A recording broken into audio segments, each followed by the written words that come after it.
Kita akan memasuki session yang terakhir dari elemen mesin 2, yaitu mengenai roda gigi ya.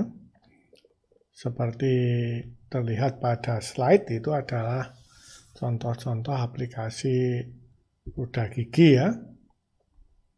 Kalau dari geometrinya, ya kita bisa melihat di sini nih roda gigi lurus ini ya. Ini roda gigi yang berpasangan menggunakan idler gear ini. Bisa banyak ya variasinya. Ini worm gear ya, yang biasa diaplikasikan misalnya untuk palang pembuka rel kereta api ya. Ya biasanya pintunya dihubungkan dengan gear yang besar ini ya. Pintunya ya, karena diameternya ya yang berbeda, worm gear yang diameternya kecil ini memerlukan gaya yang besar ya untuk bisa memutarnya. Sebaliknya spur gearnya ini yang gede ini ya memerlukan gaya yang kecil untuk bisa memutarnya ya. Oke, sehingga palang pintunya mudah dibuka dengan worm gear, tetapi beban pada palang pintu tidak dengan mudah memutar dari worm gear-nya ya. Oke, selain roda gigi lurus, ada roda gigi miring atau roda gigi payung. Dan untuk menghindari adanya suara berisik ya, karena mungkin ada transisi jumlah gigi aktif ya, maka digunakan bentuk yang melengkung seperti ini ya, membentuk profil. Tentu pembuatannya lebih sulit dan lebih mahal ya, tetapi jumlah gigi aktifnya pada saat yang bersamaan bisa banyak ya, dan akan diperoleh gaya yang lebih halus ya. Ini dalam aplikasinya gearbox seperti ini ya. Terus untuk menghindari gaya longitudinal ya ke arah sana, maka dibuat gear yang berpasangan seperti ini. Dan tentu ini lebih sulit lagi pembuatannya. Dan ini adalah roda gila ya, pada misalnya roda mobil ya, sehingga meskipun poros penggeraknya berputar, rodanya berputar, dia tidak harus memutar poros, tetapi yang berputar gigi planetnya ini ya. Ya. Oke. Sebelum kita menuju desain roda gigi, ya mungkin perlu kita perkuat beberapa prinsip ya. Sekarang trennya naik sepeda ya. Tentu mahasiswa yang naik sepeda bisa memahami kalau sepeda kita ada giginya ya yang bisa berubah-ubah begitu. Ya, kalau kita menggunakan roda gigi yang besar ya, maka akan diperoleh putaran yang lambat ya, tetapi torsinya tinggi ya, jika kita menggunakan roda gigi yang besar.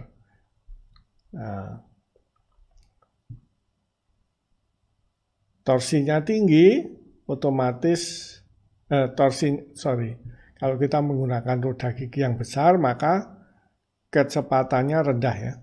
Ya, tetapi torsinya tinggi ya, sehingga sering ya dipindah ke roda gigi yang besar saat menanjak ya sepeda kita.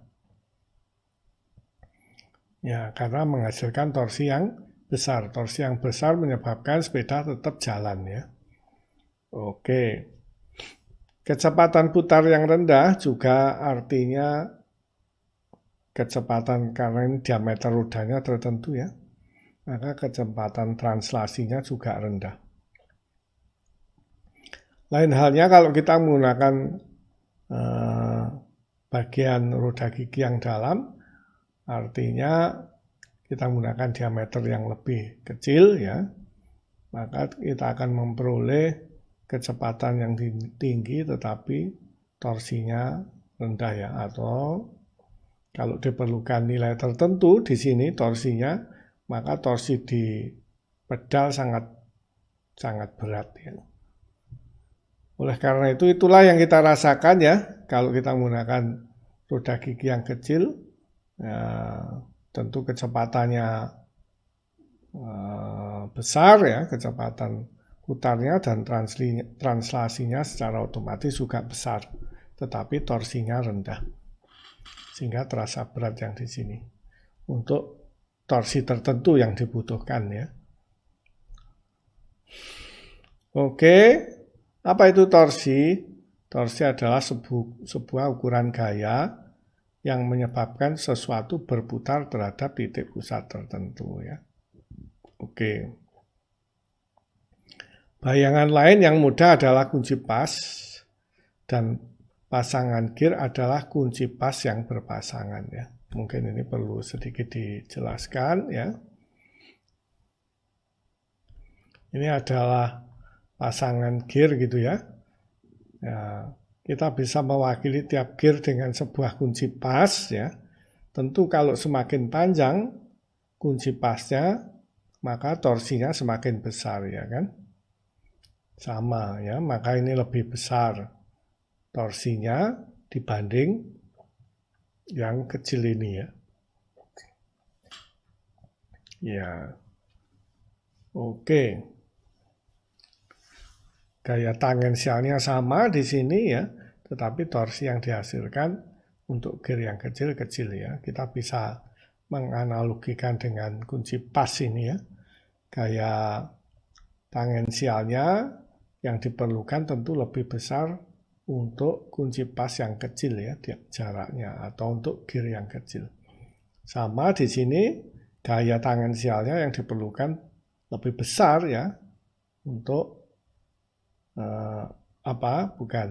kalau semakin panjang maka gaya tangensialnya yang diperlukan lebih kecil ya kan, untuk torsi yang sama. Ini ada catatan ya, gear penggerak itu biasanya dipasangi motor, begitu dihubungkan dengan motor disebut dengan driver gear ya, penggeraknya driver, atau biasa disebut juga input penggeraknya.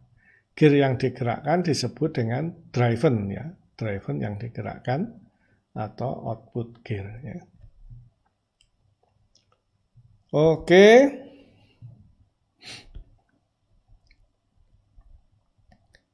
Nah,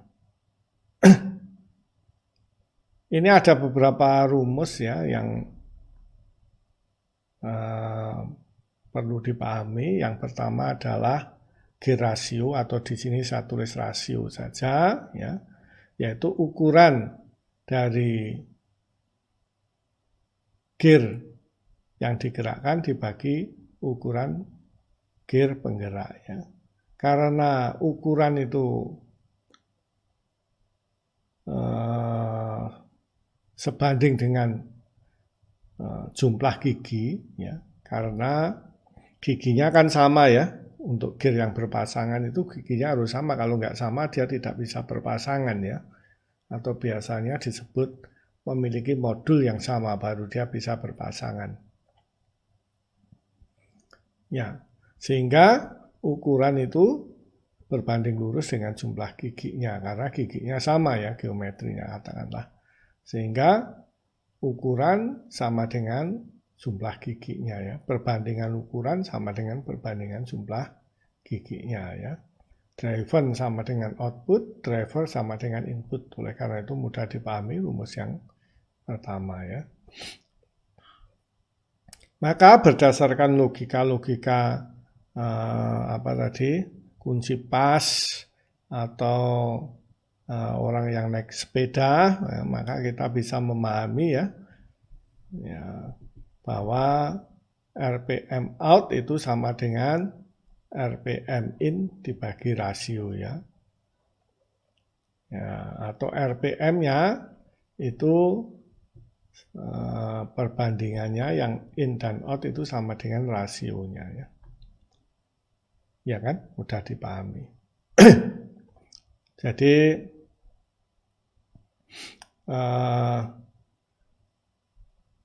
kalau rasio biasanya apa itu lebih besar dari 1 ya biasanya. Ya, artinya memanfaatkan torsi yang besar nanti.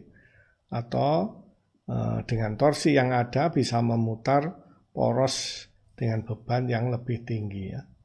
Biasanya tidak selalu ya. Kalau yang dikehendaki RPM yang besar sebagai outputnya ya tentu rasionya kurang dari 1 ya.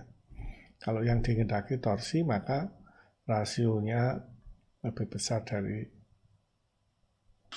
1 ya. Dengan cara yang sama, mohon dipahami tentang logika sepeda ataupun kunci pas ya. Maka torsi luaran sama dengan rasio dikalikan torsi input ya. Oke. Kalau dalam satu poros ya, kemudian diameternya berbeda, roda giginya karena dalam satu poros tentu torsi dan RPM-nya sama ya. Ya, rumus 1, 2, 3, 4 ini penting ya untuk menghitung RPM dan torsi ya yang terakhir ya. Ini sebagai contoh ini pasangan gear ya. Biasanya kalau hanya 2 berpasangan begitu, arah putarnya berlawanan ya. Kalau diinginkan putaran yang sama ya, maka digunakan idler gear ini ya namanya yang tengah ini. Untuk menghasilkan putaran yang sama. Kalau diameternya sama semua, mengabaikan losses yang terjadi, maka gear yang terakhir ini arah putarnya sama dengan gear yang pertama dan torsinya sama ya. Oke, tidak hanya geometri atau jumlah giginya ya, ini jumlah giginya A, B, C, D ya, masing-masing sama dengan ini A, B, C, C yang biru muda, B yang biru tua, D.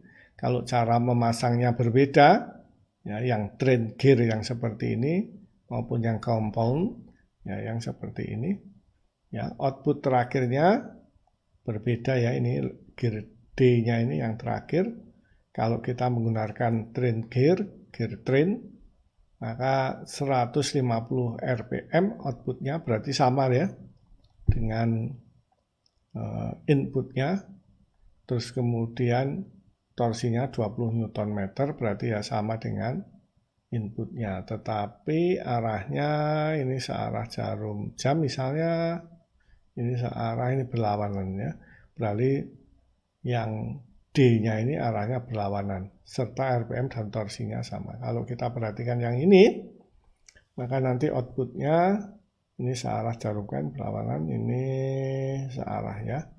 Ini arah putarannya sama kalau tadi berlawanan, dan RPM-nya berbeda ya. Yang ini 150, yang compound 300 RPM, serta 10 Nm ya.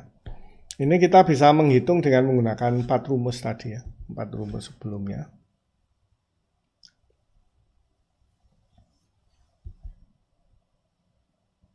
Ya, 4 rumus yang ini. Oke, mari kita coba kita lakukan perhitungan ya. Kita demonstrasikan bagaimana menghitung yang train gear ini ya. Ini adalah jumlah giginya. Terus kemudian ini inputnya ya. 150 rpm, 20 Newton meter. Nanti hasilnya harusnya ya ini ya. Gear D berotasi dalam arah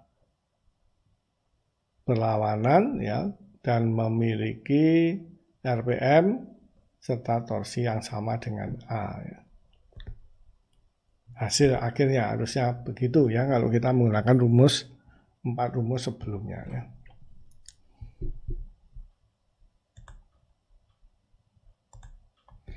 Oke, jadi kita cari rasio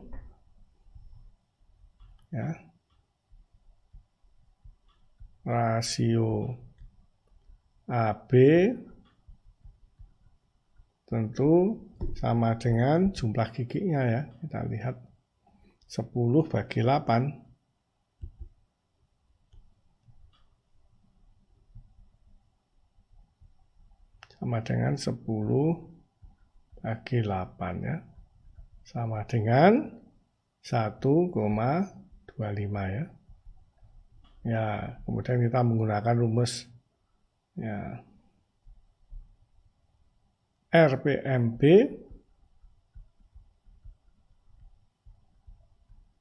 ya, sama dengan ya, RPMA putarannya ya. Besarnya ini meskipun arahnya berlawanan tapi yang kita hitung adalah besarnya ya. Dibagi rasio ya. Ini adalah rumus yang nomor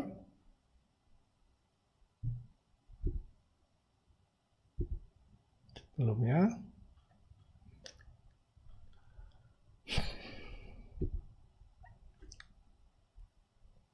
Wah, jauh ya. Ya, mestinya nggak perlu ada transisi, ini nggak ada lama. Ya, RPM in dibagi rasio rumus nomor 2 ya.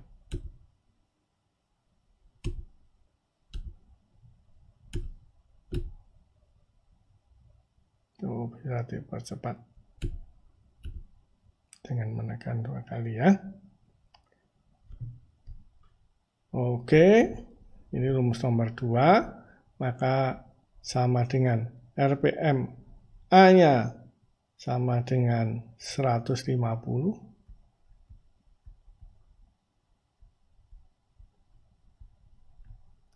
dibagi 1,25 ya sama dengan 1500 bagi 2 ini koma ya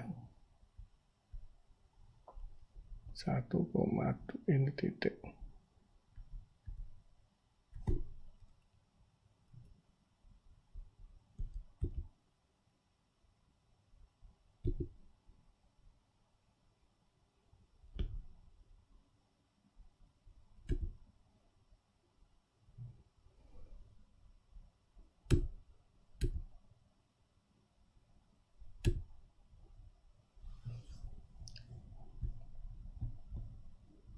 Ya, aduh, kita hapus saja.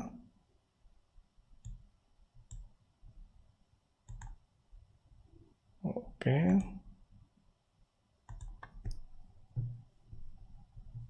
Satu koma 25 sama dengan 120 ya.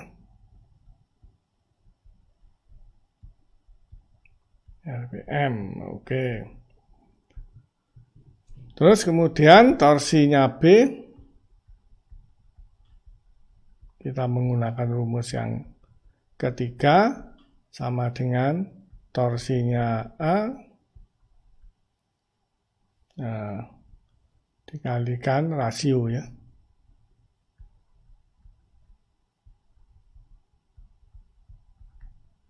kalikan dengan rasio. Oke, sama dengan 20 Newton meter kalikan 1,25 sama dengan 25 ya. 25 Newton meter. Oke.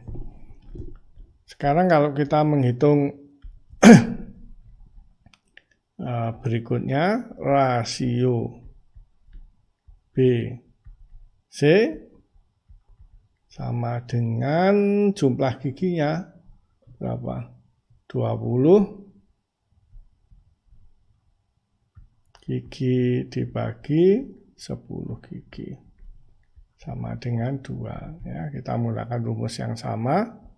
RPM C sama dengan RPM B dibagi rasio ya.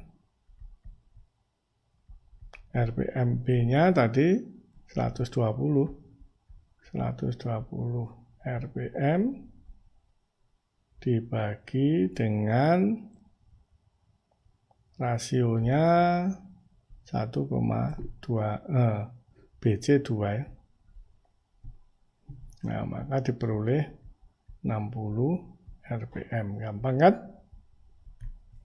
Nah, torsinya C ya, sama dengan torsinya B dikalikan dengan rasio sama dengan 60 RPM. Torsinya B 25 Newton meter.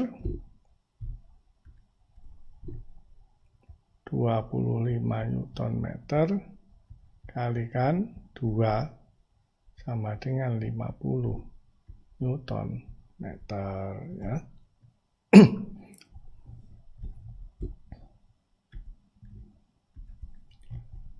Sekarang rasio CD ya, sama dengan ya, jumlah giginya adalah 8 bagi CD 20 ya, sama dengan 0,4 ya. Maka kita bisa menghitung RPM D sama dengan RPM C dibagi rasio sama dengan RPM C-nya tadi 60 RPM dibagi 0,4 berarti 600 bagi 450. Terus torsinya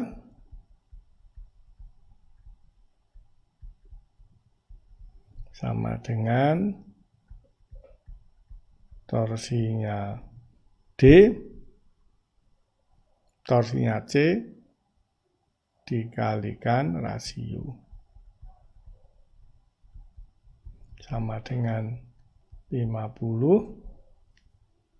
dikali Newton meter kalikan 0,4 sama dengan 20 Newton meter ini. Hasil akhirnya adalah 150 RPM dan 20 Newton meter dengan arahnya berlawanan ya. Searah jarum jam misalnya berlawanan. Searah jarum jam ini D-nya berlawanan. Dengan arah berlawanan.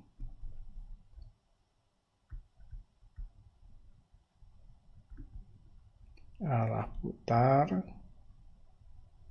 berlawanan dengan arah putar A.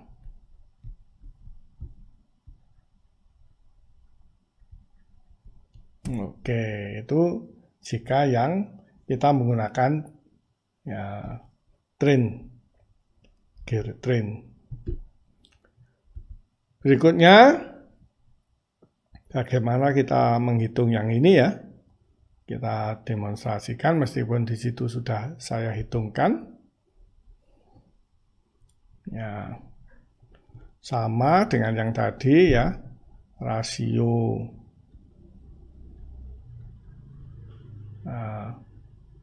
A ke B sama, yaitu 1,25, terus kemudian RPMB sama dengan yang tadi.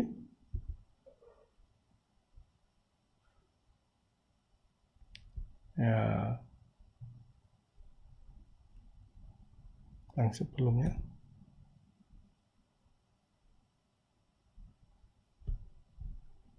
RPMB 120 RPM ya.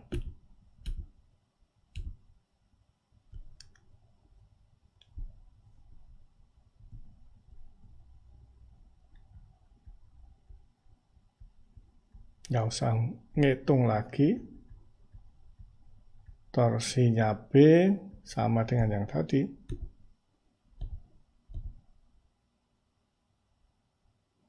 Perhitungan yang pertama tadi,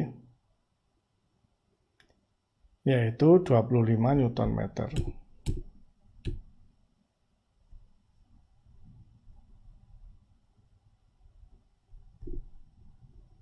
Ya, 25 Newton meter. Oke. Terus sekarang ya ini yang berbeda ya. Yang C ya kita tulis saja rasio CD ya sama dengan ABBC.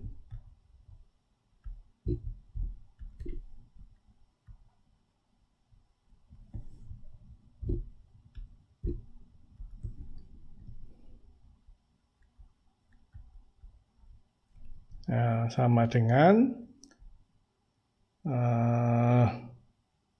2 ya. Tetapi karena satu poros B dan C, maka kita menggunakan rumus yang nomor 4 ya, RPM dan torsinya sama ya. RPM C sama saja 120 RPM dan torsinya C sama dengan 25 Newton meter ya. Ini kita baru menghitung lagi. C ke D, rasio C ke D, jumlah giginya 8 dibanding 20, berarti 0,4 ya.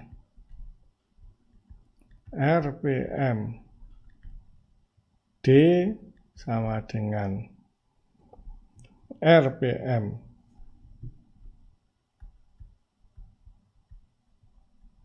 C dibagi rasio kan? Ya, RPM C-nya 120 RPM dibagi dengan rasionya 0,4 sama dengan 1200 bagi 4 kira 300 ya. 300 RPM. Revolution per menit, putaran per menit. Terus kemudian torsinya D sama dengan torsinya C kalikan rasio. Ya, rasionya torsinya C sama dengan 25 kalikan rasio 0,4. 100 bagi 10 ya. sama dengan 10 Newton meter. 25 Newton meter itu.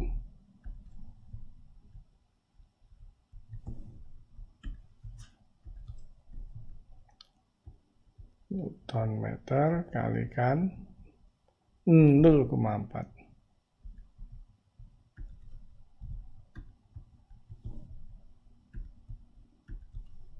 Ya, 0,4 itu sama dengan 10 Newton meter ya. Oke, ini sama dengan ini ya, yang pendapatan yang terakhir.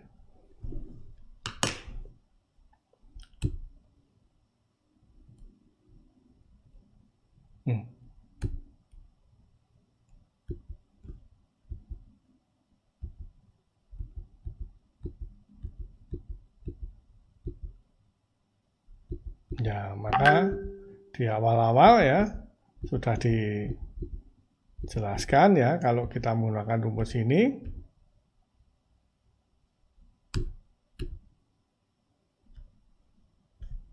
ya, maka hasil akhirnya berbeda ya, dan arahnya ini searah jarum jam, berlawanan dua-duanya, kemudian ini searah ya.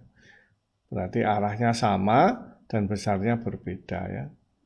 Yang tadi 150 rpm di sini menjadi 300 rpm. Putarannya lebih cepat, tetapi torsinya turun ya. Dari 20 Newton meter menjadi 10 Newton meter ya. Kita ada 3 buah video ya yang akan membantu mahasiswa untuk memahami ya. Ini adalah rumus-rumus umum tentang 4 rumus dari gear ya, video ini. Kemudian video yang kedua ini tentang terminologi dari roda gigi secara umum. Sebenarnya juga digambarkan secara tersirat di situ roda gigi involute ya. Kenapa desain roda gigi harus involute? Salah satunya. Kemudian yang video ketiga ini juga menggambarkan secara slow motion dan detail dari roda gigi involute. Baiklah, kita lihat video yang pertama yang baru saja kita melakukan demonstrasi perhitungannya pada diskusi sebelumnya ya. Oke. If you have ever ridden a bike, you'll know it's very difficult to start pedaling in a high gear. So we need to start in a low gear to get the bike moving. At a certain point, our legs are spinning very fast, but we can't go any faster. So we need to change to another higher gear.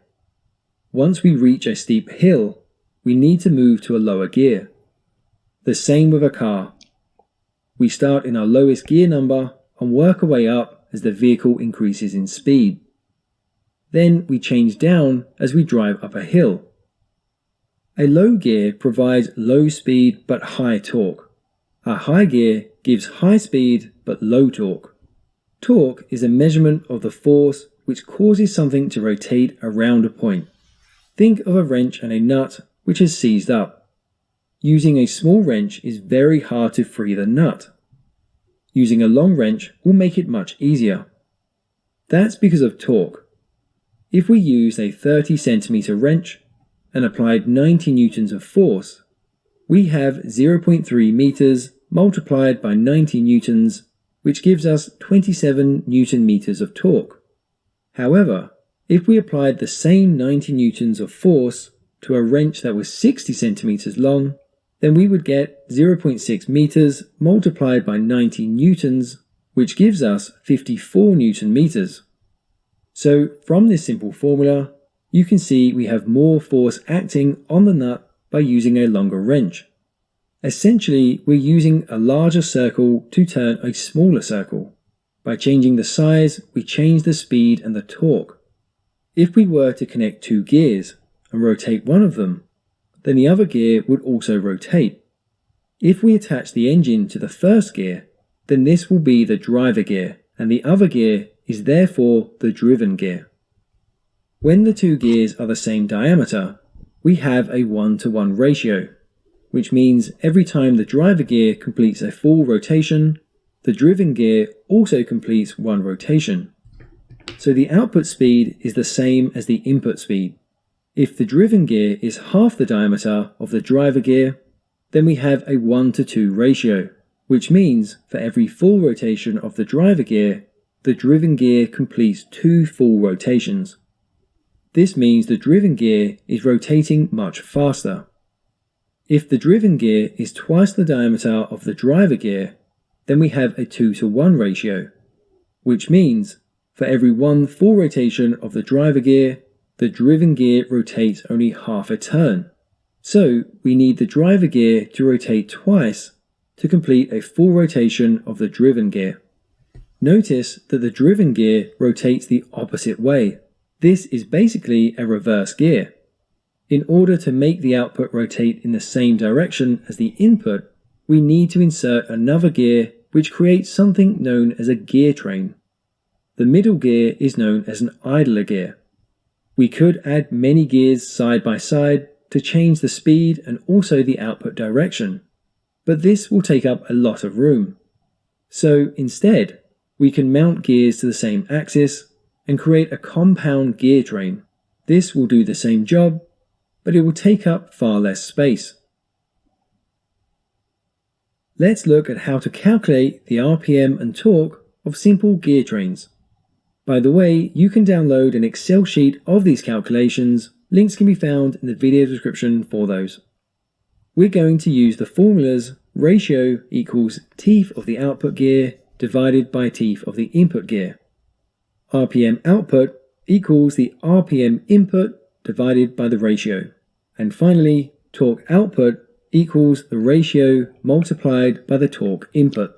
For example, if gear A has 8 teeth and gear B has 10 teeth, the ratio is 10 divided by 8, which is 1.25. If gear A rotates at 150 RPM, then 150 divided by 1.25 equals 120 RPM.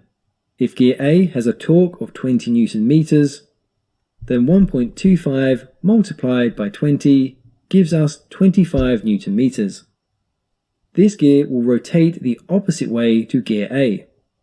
It will rotate slower because it is larger, but it will have more torque. If we add gear C with 20 teeth, the ratio is 20 divided by 10, which gives us 2. The RPM output is 120 RPM from gear B divided by 2, which gives us 60 RPM. The torque is going to be 2 multiplied by 25 Newton meters from gear B. This will give us 50 Newton meters. So this gear will rotate the same direction as gear A, but it will rotate slower because it is larger, although it will have more torque. If we were to add gear D with 8 teeth, then the ratio is 8 divided by 20, which gives us 0.4. The RPM is 60 RPM from gear C divided by the ratio of 0.4, which gives us 150 RPM. The torque is 0.4 multiplied by 50 Newton meters, which gives us 20 Newton meters. So this gear will rotate the opposite way to gear A, but it is the same size, so it will rotate at the same speed and the same torque, although this doesn't take into account any losses which we would see in the real world. So this setup lets you visualize how gears manipulate speed, torque, and direction. What if we had a compound gear train like this, which has the same size gears, the same input torque, and the same rotational speed? Again, links in the video description for the Excel sheet calculator for this. So with this setup, we have 4 gears, A, B, C, and D, but B and C are compound. If gear A has 8 teeth and gear B has 10 teeth, then the ratio is 10 divided by 8, which is 1.25. Gear A rotates at 150 RPM, so gear B is 150 RPM divided by 1.25, which gives us 120 RPM. Gear A has a torque of 20 Newton meters, so gear B is 1.25 multiplied by 20 Newton meters, which is 25 Newton meters. So this gear rotates the opposite way to gear A. It will rotate slower because it is larger, but it has more torque. If gear C has 20 teeth, then the ratio is 20 divided by 10, which is 2.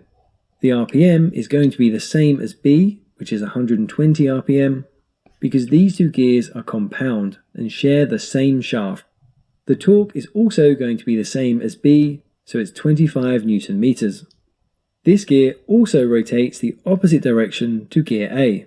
It will rotate slower than gear A because of the size of gear B, and it will also have less torque than gear A, again because of gear B. If gear D has 8 teeth, then the ratio is 8 divided by 20, which is 0.4. The RPM is 120 RPM from gear C divided by 0.4, which is 300 RPM. The torque is 0.4 multiplied by 25 Newton meters from gear C, which equals 10 Newton meters. So this gear rotates the same direction as gear A. It rotates faster, but with less torque. So we need to consider the application of the gearbox, how many gears are connected, and what torque and speed we require. Okay, that's it for this video, but to continue learning about mechanical and automotive engineering, check out one of the videos on screen now, and I'll catch you there for the next lesson. Don't forget to follow us on Facebook, Twitter, Instagram, LinkedIn, as well as theengineeringmindset.com. Oke. Video-video itu bisa dilihat langsung ya dari sumbernya.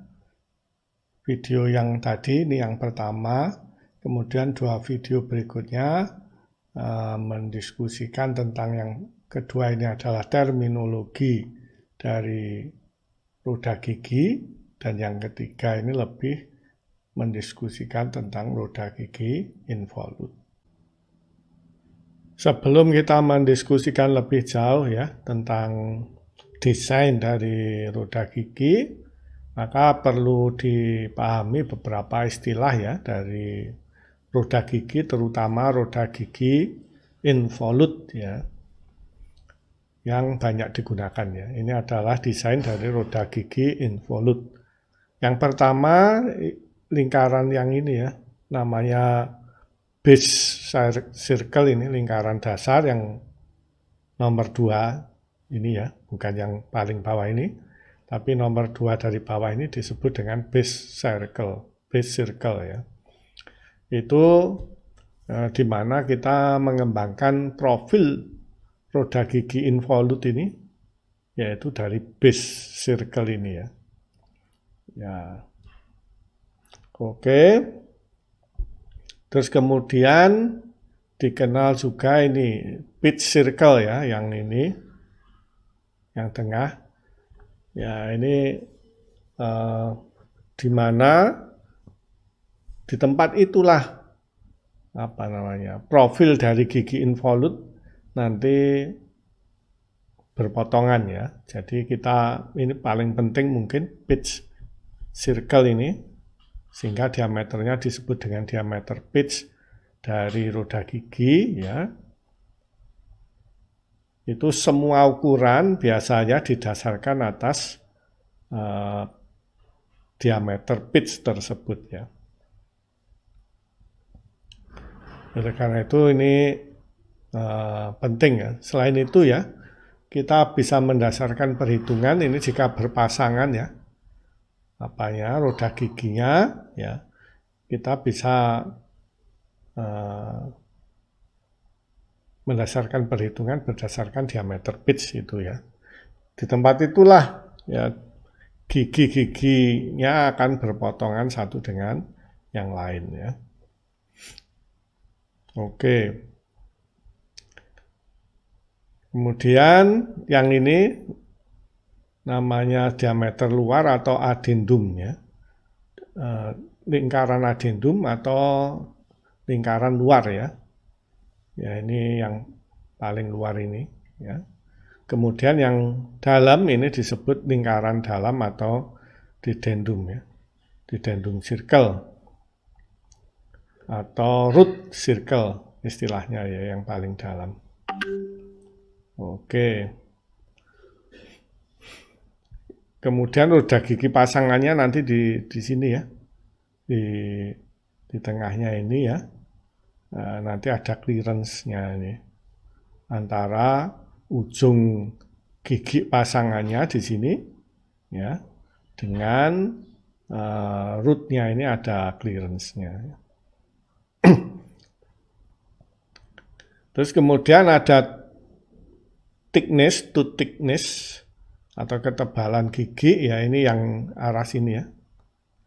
Ya, ketebalan gigi. Ya, dari sini ke sini, tooth thickness kok nggak ada ya di sini. Nah, itu biasanya kita menghitung ya kekuatan dari tooth thickness, kemudian juga lebarnya ya yang ke sana, atau face width itu ya. Oke. Kemudian mungkin perlu kita pasangkan ya, seandainya kita pasangkan begitu. Ini adalah roda gigi yang berpasangan. Ini diameter pitch-nya yang roda gigi yang bawah, dan yang lingkaran yang atas ini adalah diameter pitch-nya dari roda gigi yang atas ya. Ini kalau kita hubungkan ya, dia namanya ini adalah line of centers, yang garis ini, maka dia akan memotong di diameter pitch itu tepat di sini ya. Ya.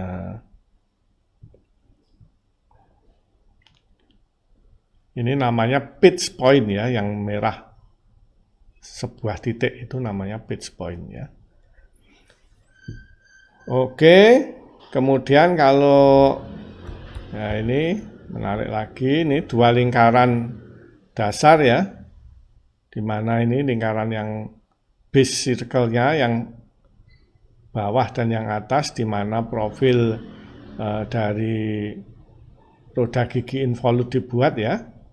Maka tangan lingkaran ini, base circle yang atas dan base circle yang bawah, ini garis tangannya ya kan. Ini nanti dia akan memotong di sini, tepat di pitch point ini. Ya. Dan ini disebut dengan pressure angle ya, antara garis yang tegak lurus dengan circle tadi, line of center ini tadi, yang ini. Yang tegak lurus berarti yang horizontal ini ya. Kemudian dengan dengan pressure, dengan tangannya ini, tangan antara base, lingkaran base, ini disebut pressure angle ya. Ini penting. Nanti roda gigi ini kan kontak di sini ya, kontak di situ, ini membentuk pressure angle ya, arah kontaknya ini. Dan ini meskipun ini bergerak ya, pressure angle-nya ini tetap ya. Itulah ya salah satu keunggulan dari dari roda gigi, desain roda gigi involute.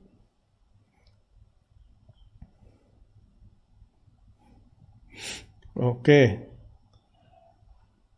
ada videonya ya yang menggambarkan nomenklatur dari roda gigi involute, yang video kedua yang alamatnya sudah saya share ya sebelumnya ya. Mahasiswa bisa melihat sumber aslinya ya, dan bisa juga melihatnya di video yang akan saya share berikut ini ya.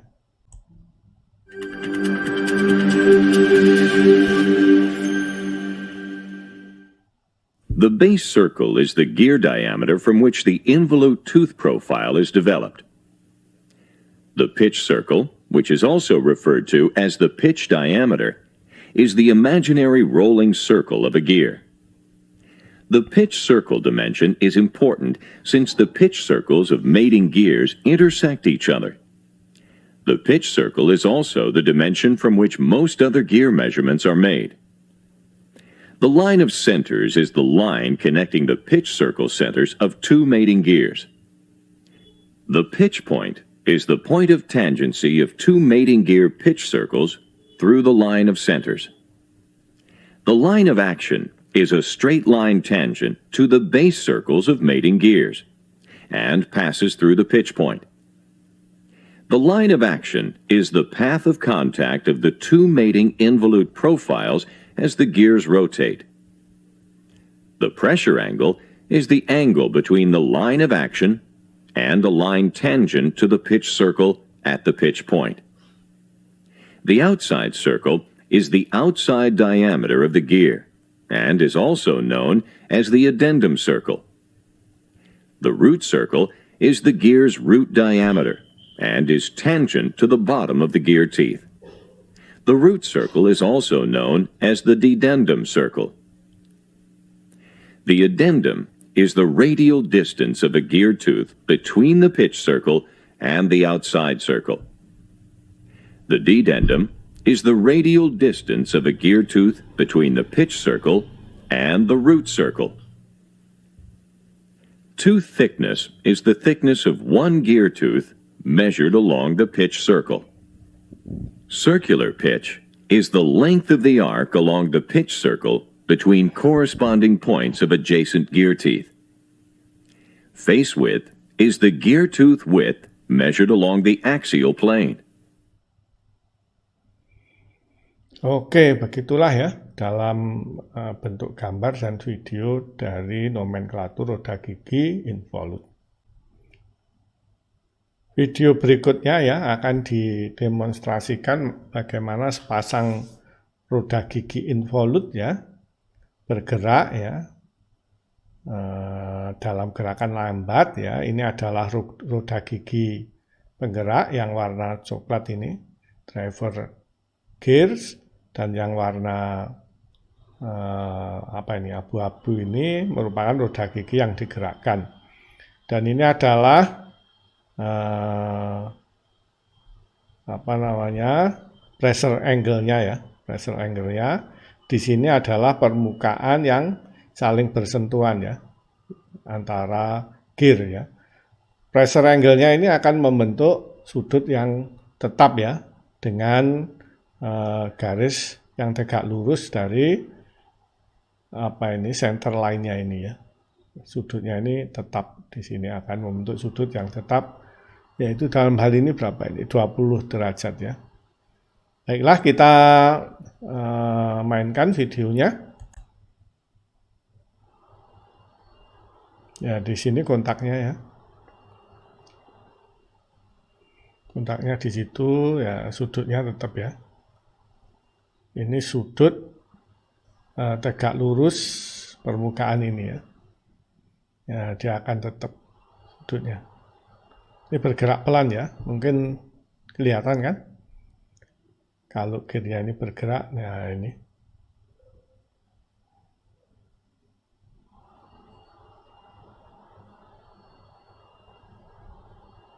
Oke, ini permukaan yang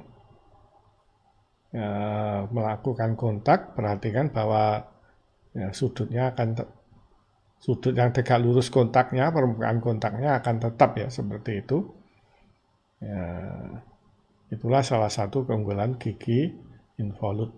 Ya begitu lepas ganti yang sini ya, yang kontak roda gigi berikutnya, dan dia tetap membentuk sudut yang sama ya. Nanti saat lepas ganti roda gigi berikutnya yang aktif, dan seperti tadi nanti yang ini ya yang aktif dengan roda gigi pasangannya yang sini, dan dia akan membentuk sudut kontak yang tetap seperti ini ya. Saat nanti terjadi kontak ini masih ini yang kontak. Perhatikan lagi, nanti lepas ya.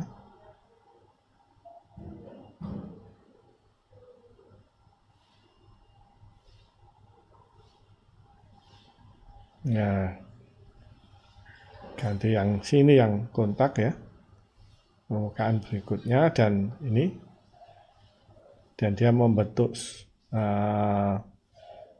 sudut pressure angle yang sama ya. Begitulah ya gambaran dari roda gigi involute ya, dan nomenklatur dari roda gigi involute tersebut. Gambar ini adalah profil gigi ya, profil gigi involute yang sudah kita deskripsikan sebelumnya ya. Ada gaya normal ya yang membentuk sudut pressure angle ya tertentu ya. Oke. Gaya normal ini ya bisa diuraikan dalam komponen yang saling tegak lurus ya dengan center line ini. Yaitu yang pertama yang sejajar dengan center line itu disebut dengan WR. Kemudian yang tegak lurus dengan center line kita sebut dengan WT ya kan. WT tentu akan menyebabkan bending ya, beban bending di BC ya. Terus kemudian WR akan menyebabkan beban kompresi di permukaan BC. Besarnya pengaruh WR ya bisa diabaikan ya dibanding dengan WT biasanya. Ya, maka yang kekuatan gigi BC itu dihitung berdasar beban bending akibat WT yang membentuk sudut theta ya di sini dengan yang biasa disebut dengan compression angle ya. Oke, besarnya momen tentu ini seperti batang jepit ya kan, dijepit di BC, kemudian ini batangnya begitu panjangnya, kemudian dikasih beban WT ya. Maka besarnya momen tentu sama dengan WT dikalikan jaraknya dari ujungnya ya. Tentu paling besar di BC ya. Kalau kita membuat kurva ini adalah equistrength gitu ya, maka seharusnya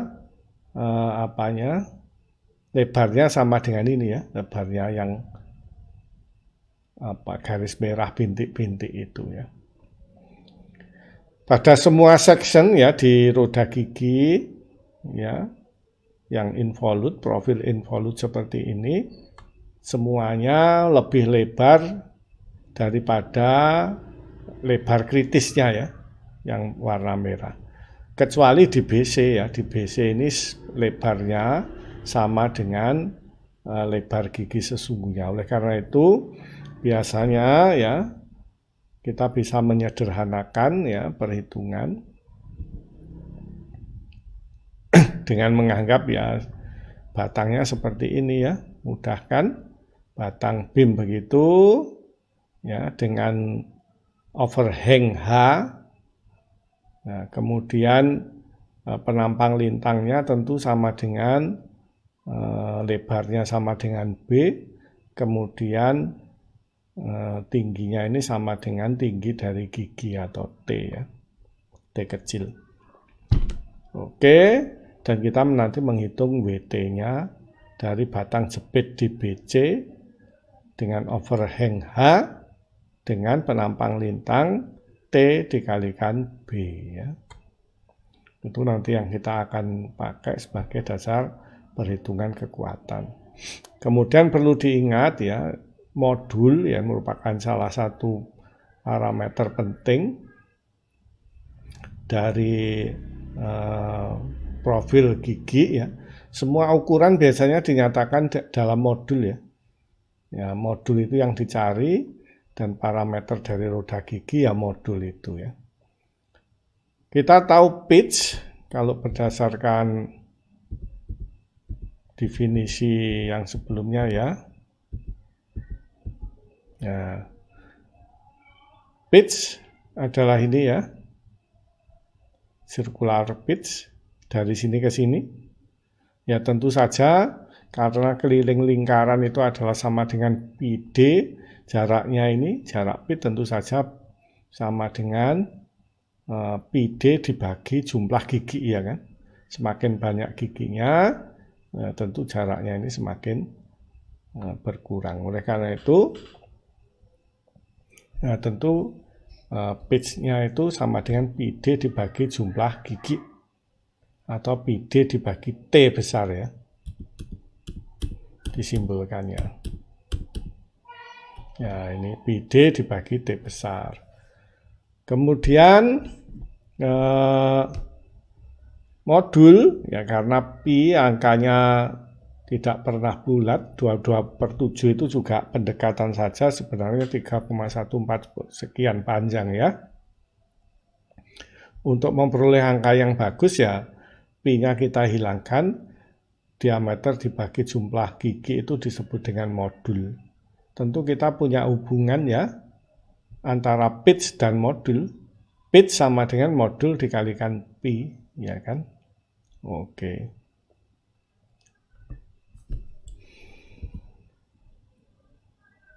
Ini tadi Lewis. Ya. Modul merupakan karakteristik penting roda gigi. Ukuran gigi yang lain biasanya dinyatakan dalam modul ya. Semisal lebar gigi B sama dengan 10 kali modul dan lain sebagainya ya. Yang penting ya, jika roda gigi berpasangan harus memiliki modul yang sama ya. Lebar dari roda gigi yang ditemui di lapangan ada pada ukuran ini ya, 9,5 sampai dengan 12,5 modul. Tentu ada yang lebih lebar lagi dari ini, tetapi sulit ditemui di pasaran ya.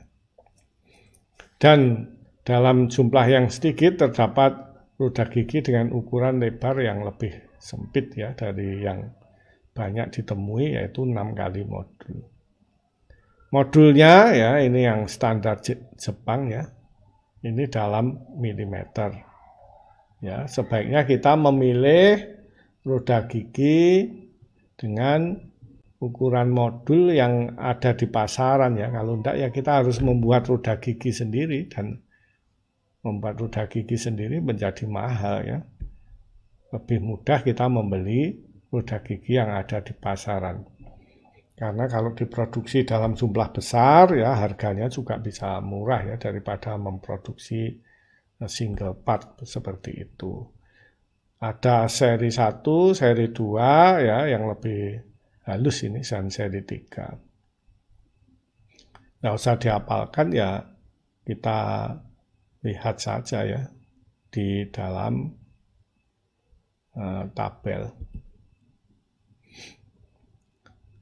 Ya, dan ini standar India ya, karena Kurmi bukunya ya, maka mengikuti standar India. Standar British ya mirip dengan standar India karena India adalah persemakmuran ya. Karena dibutuhkan roda gigi, dibutuhkan kondisi perbandingan kecepatan yang konstan, maka diperlukan bentuk roda gigi tertentu ya. Kalau tidak, kecepatannya tidak akan kontinu ya, seperti sudah dijelaskan di video sebelumnya ya. Bentuk yang banyak digunakan ada 2, yaitu sikloida dan involute.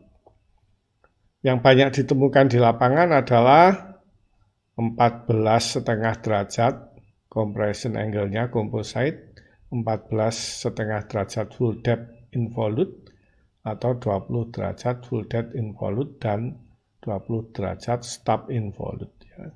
Itu jenis-jenis roda gigi yang banyak ditemui di lapangan. Oke, sekarang kita akan menghitung kekuatan batang gigi berdasarkan asumsi yang sudah kita jelaskan sebelumnya di sini ya. Kekuatan batang dari roda gigi, kekuatan batang gigi roda gigi ditentukan dengan persamaan Lewis ya. Dan kemampuan menerima beban dari roda gigi menggunakan persamaan Lewis memberikan prediksi hasil yang memuaskan ya.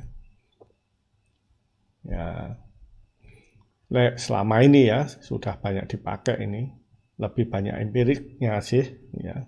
Ada analitiknya kemudian diikuti empirik. Lewis mengasumsikan bahwa beban ditransmisikan antar roda gigi dengan semua beban dipikul oleh sebuah gigi saja ya. Ya, ini adalah kondisi terjelek. sering memang ya ada roda gigi aktif lebih dari satu ya. Pada suatu saat 2 atau 3 misalnya, berarti beban terpikul dalam 2 atau 3 roda gigi. Tetapi dalam prakteknya ya, yang berpasangan seperti ini sangat sulit benar-benar tiga-tiganya aktif. Biasanya salah satu saja yang aktif dan akhirnya ya asumsinya Lewis ini benar ya. Karena misalnya berpasangan gini seharusnya 2 gini ya, tetapi karena produksi yang tidak sempurna seperti orang menggambar, ya ada sedikit kesalahan, akhirnya ya cuma 1 yang memikul bebannya. Oleh karena itu, ya asumsi bahwa hanya 1 sebuah gigi yang memikul beban itu ya dalam prakteknya banyak seperti itu, dan oleh karena itu persamaan Lewis ini memang memberikan prediksi yang memuaskan. Lagi pula kalau 2 yang bisa memikul karena desain yang sangat bagus dari roda gigi, ya tentu roda gigi lebih kuat ya, karena kita sudah memperhitungkan faktor yang terburuk. Tentu saja tegangan ya, yang ditimbulkan oleh beban bending sama dengan momen dikalikan Y-max dibagi I ya, dan kita menganggap ini jepit di BC ya kan. Y-max tentu saja ya ini sumbu netralnya di tengah, kotak dengan penampang lebarnya B dan tingginya T, tentu saja Y-nya adalah T/2 ya. Ini makanya T/2. Momennya tentu saja WT dikalikan H, ini WT kali H ya. I-nya ya penampang kotak ini adalah BH pangkat 3/12, H-nya dalam hal ini adalah T ya. BT pangkat 3/12. BT pangkat 3/12, atau kita bisa menyederhanakannya ya menjadi 6WTH dibagi BT kuadrat ya. T-nya saling menghilangkan di sini. 12 dibagi 2, 6. Ya, dan sisanya kita tinggal menulis saja. Oke, atau kita bisa memindahkan WT sama dengan ini berarti BT kuadratnya ke sana ya. BT kuadrat dibagi 6H.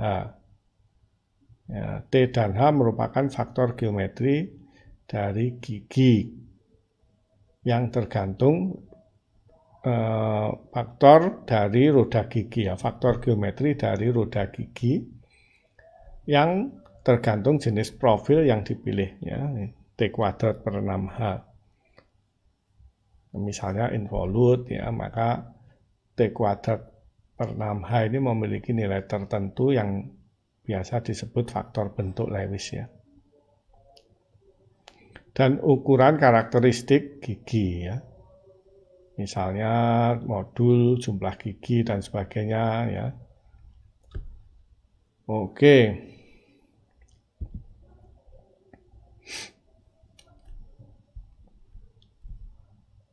Ya, anggap ya dia merupakan konstanta dikalikan pitch T-nya, dan hanya sama dengan konstanta K dikalikan pitch. Yang ini tentu merupakan karakteristik roda gigi ya, K dan X-nya.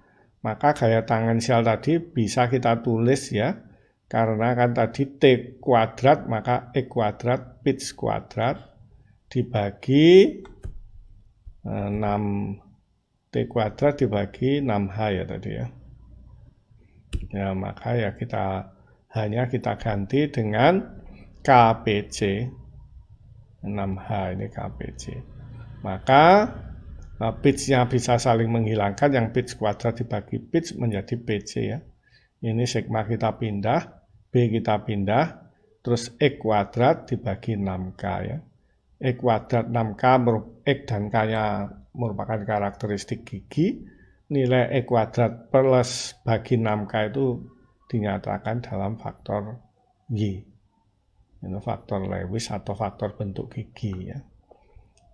Nah, persamaan ini sering digunakan ya.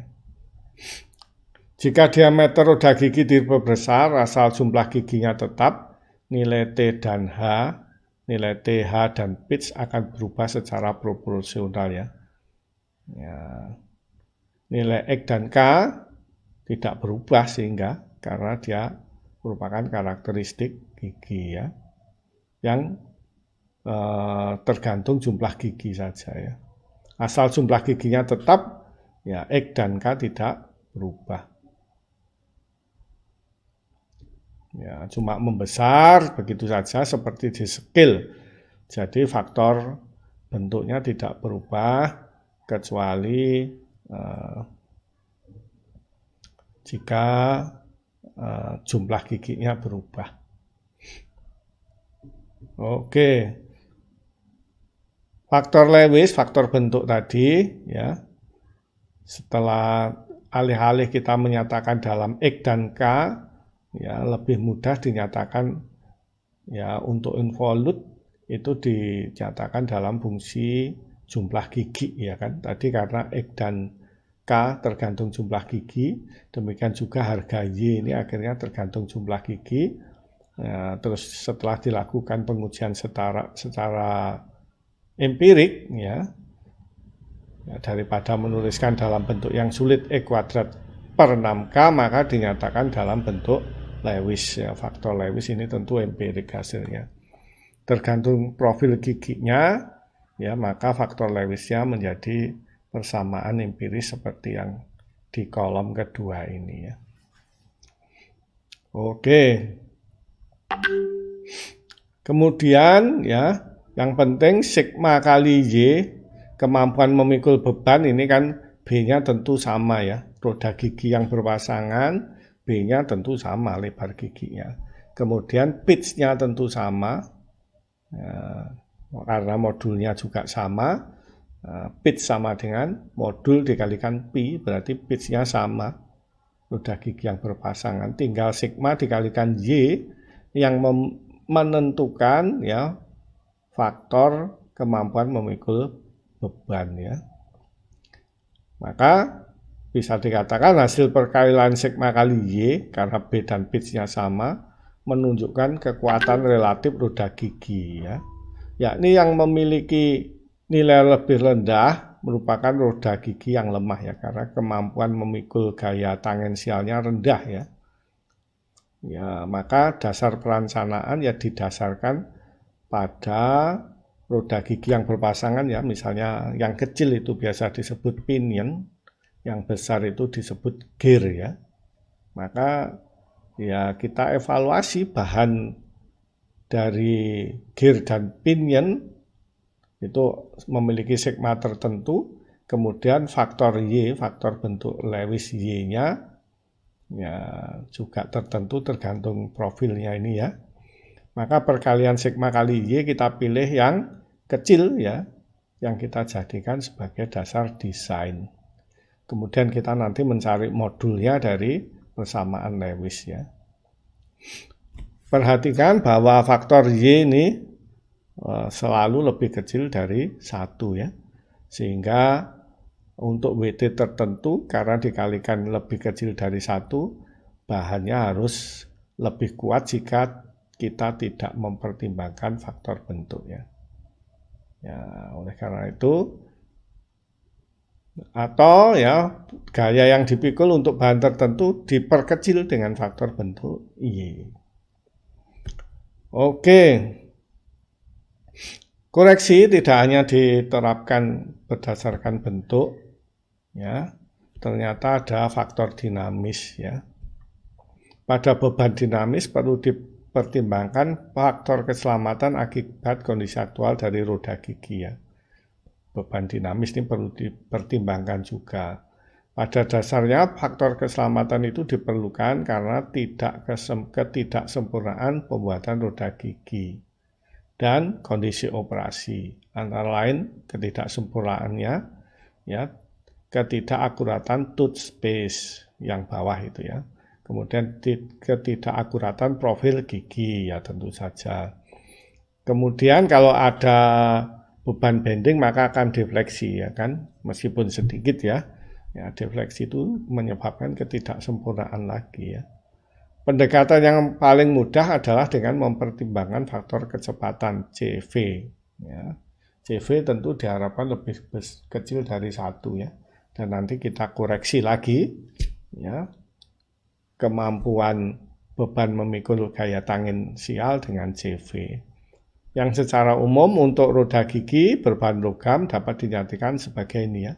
CV sama dengan K dibagi K plus kecepatan ya. Mungkin dikalikan fungsi kecepatan pokoknya intinya. Mungkin bisa kecepatan itu sendiri, bisa akar dari kecepatan ya, atau apa saja ya. Itu merupakan persamaan empiris lagi-lagi. K adalah suatu konstanta dan fungsi kecepatan adalah fungsi kecepatan. FV ini adalah merupakan fungsi kecepatan. Perlu dicatat nilai CV tentu lebih kecil dari 1 ya. Ini persamaannya kalau Anda masukkan V berapapun, maka paling besar 1 dan paling kecil mendekati 0 ya. Maka harga CV itu antara 0 dan 1. Untuk bahan non-logam yang memiliki kekakuan lebih rendah dibanding bahan logam, ketidakakuratan dalam proses pembuatan gigi dapat lebih diakomodasi ya, sehingga faktornya kecepatan ya, perlu dikoreksi, tidak hanya K dibagi K plus F fungsi kecepatan, tetapi ditambah faktor koreksi ya, karena bahan yang non-logam lebih mudah mengakomodasi ketidakakuratan ya, kecuali kalau bahannya komposit itu malah lebih tidak mengakomodasi dibanding bahan-bahan logam ya. Berikut adalah faktor kecepatan yang biasa dijumpai ya, ini ditampilkan ya. Sehingga jika kita mengakomodasi faktor kecepatan ini, maka kita koreksi lagi dengan CV ya, selain dengan Y. Ini adalah persamaan Lewis ya, yang sering digunakan, dan faktor dinamis bukan hanya ini saja ya, banyak ya faktor dinamisnya. Nanti kita sampaikan pada saat yang lain ya, faktor dinamis yang lain. Baiklah ya, kita sudah memiliki bahan untuk mempertimbangkan kekuatan gigi, yaitu persamaan Lewis, kemudian juga modul ya, yang merupakan parameter penting dari roda gigi. Maka cara bekerjanya itu ya, kita mencari modulnya dulu dan ukuran yang lain nanti ditetapkan dengan modul ya. Ini adalah bagaimana kita menggunakan persamaan Lewis ya, contoh soal ya. Ini daya yang ditransmisikan tentu. Ini roda gigi yang kecil 300 rpm. 1 banding 3 berarti roda gigi yang besar berputar 100 rpm ya. Ini bahannya, bahan pinion tentu lebih kuat 1200, dan bahannya dari roda gigi gear yang besar adalah 1000 kg per cm, lebih lemah ya. Tetapi faktor bentuknya Y-nya tentu lebih besar yang jumlah giginya kecil ya, atau pinion ya yang sebagai, nanti tinggal kita lihat sigma dikalikan Y itu lebih besar yang mana gitu. Yang kecil kita pakai sebagai bahan pertimbangan kita mendesain roda gigi ya. Ini jumlah giginya ada, pinion 15 ya, tentu saja jumlah roda jumlah gigi dari gear 3 kali ini karena perbandingannya 1:3 yang 45. Lebar gigi dinyatakan dalam modul 14 M ya misalnya. Maka tentukanlah modul, pertama modulnya dulu, dan faktor Lewisnya pakai ini ya, 0,154 dikurangi 0,912 bagi T ya. Ini ada nggak di tabel tadi?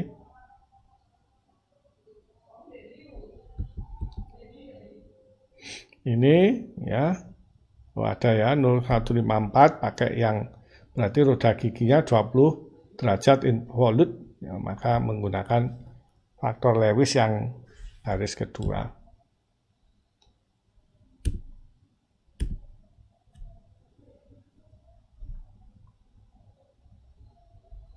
Ya, dan faktor dinamis kita gunakan ekspresi yang 3 dibagi 3 plus kecepatan. Ini ada enggak? Kita lihat coba.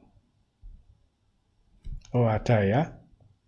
Ini proses produksinya ordinary, ya kecepatannya hingga 12,5 meter per second. Ini sebenarnya ya mungkin perlu dicek dulu ya apakah benar dia kecepatannya sampai ini. Tapi ini sudah dinyatakan di soalnya, agar menggunakan ini berarti sudah dipertimbangkan tentunya bahwa kecepatannya itu di bawah 12,5 meter per second.